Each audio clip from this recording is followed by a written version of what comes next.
Perkenalkan, nama saya Maria Angela Rizkyani. Saya dari Fakultas Pertanian Universitas Nusa Cendana. Di sini saya akan bahas tugas mata kuliah tentang materi mata dan mulut serangga. Yang pertama, mata. Serangga dewasa memiliki dua jenis mata, yaitu yang pertama mata majemuk atau mata faset, dijumpai pada serangga dewasa dan biasanya berjumlah sepasang, terletak pada setiap sisi kepala dan posisinya sedikit menonjol. Yang kedua, mata tunggal atau ocellus dapat dijumpai pada larva, nimfa, dan serangga dewasa. Jenis-jenis mata serangga. Yang pertama, mata majemuk atau mata faset. Mata majemuk merupakan mata yang memiliki ribuan reseptor warna individual. Gambar yang didapatkan merupakan kombinasi masukan dari ribuan omatidia yang terletak di permukaan konveks yang bertujuan ke arah yang berbeda. Oleh sebab itu, serangga sangat cepat lari bila kita ingin menangkapnya. Mata majemuk dapat digolongkan menjadi dua grup, yaitu mata oposisi yang membentuk beberapa gambar terbalik dan mata superposisi yang membentuk bayangan tegak tunggal. Mata majemuk umumnya terdapat pada Arthropoda dan juga terdapat pada Annelida dan beberapa Mollusca bivalvia.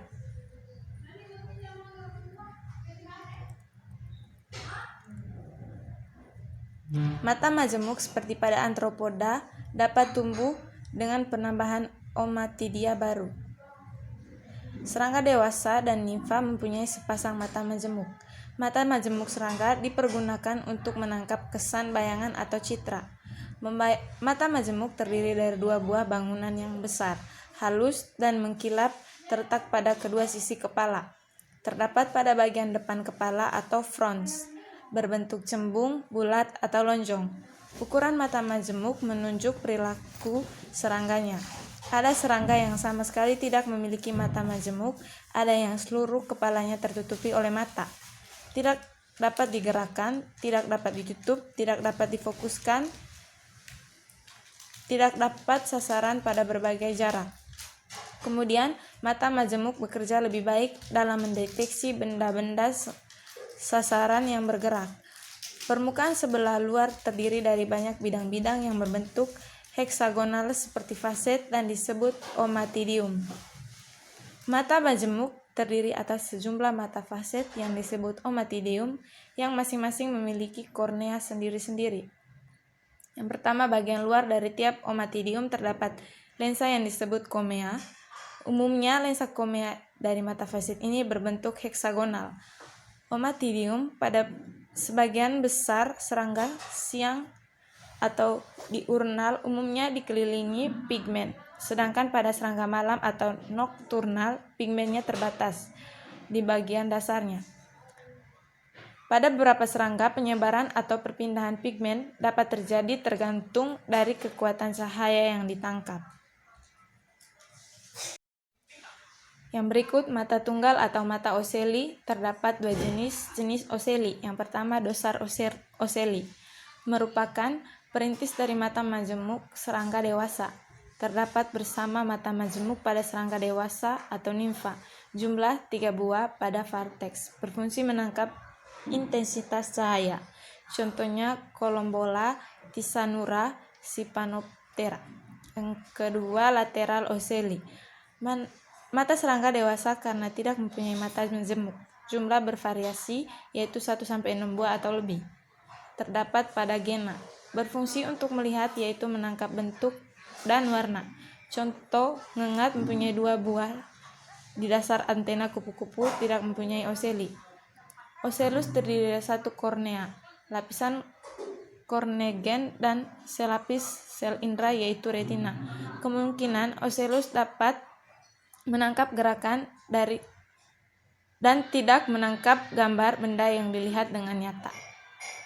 Pada serangga yang metamorfosisnya sempurna, ocelli lateral merupakan perintis dari mata majemuk serangga dewasa. Jumlah ocelli umumnya bervariasi.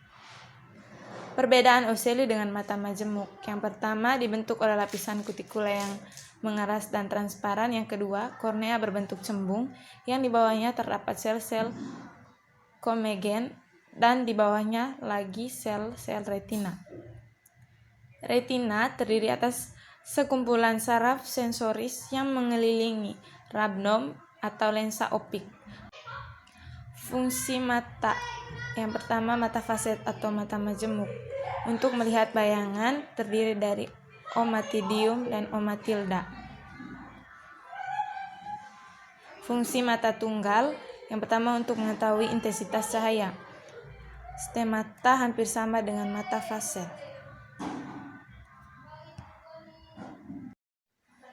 Mulut. Alat mulut pada serangga terdiri dari labrum, mandibula, maksila, dan labium. Alat mulut serangga mengalami modifikasi sesuai cara memperoleh makanan. Alat mulut serangga umumnya dibagi 3 kelompok, yaitu kelompok mandibula atau main mandible pada belalang, yang kedua kelompok haustellata, main haustelium pada kepik dan nyamuk, yang ketiga kelompok kombinasi mandible dan proboscis terdapat pada lebah. Tipe mulut. Yang pertama, tipe mulut menggigit mengunyah.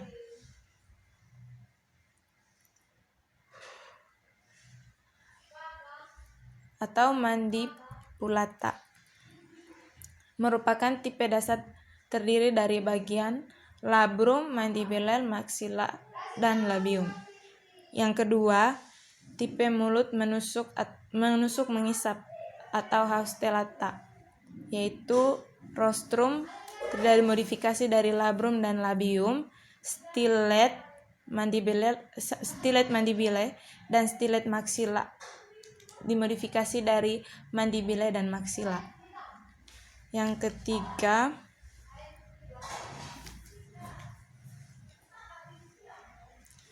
tipe mulut menjilat, mengisap atau haustellata terdapat pada lalat. Yang keempat, tipe mengisap atau haustellata terdapat pada kupu-kupu dan nganga proboscis atau galea. Yang kelima, tipe meraut atau mengisap haustellata pada trips dari labrum, labium, palpus, maksila, dan palpus labium, stylet mandibular kiri, stylet maxilla atau satu pasang. Yang keenam, tipe mengait mengisap atau mandibulata terdapat pada larva lalat. Yang ketujuh, tipe kombinasi mandibulata haustellata terdapat pada lebah. Demikian penjelasan dari mata dan mulut serangga. Terima kasih.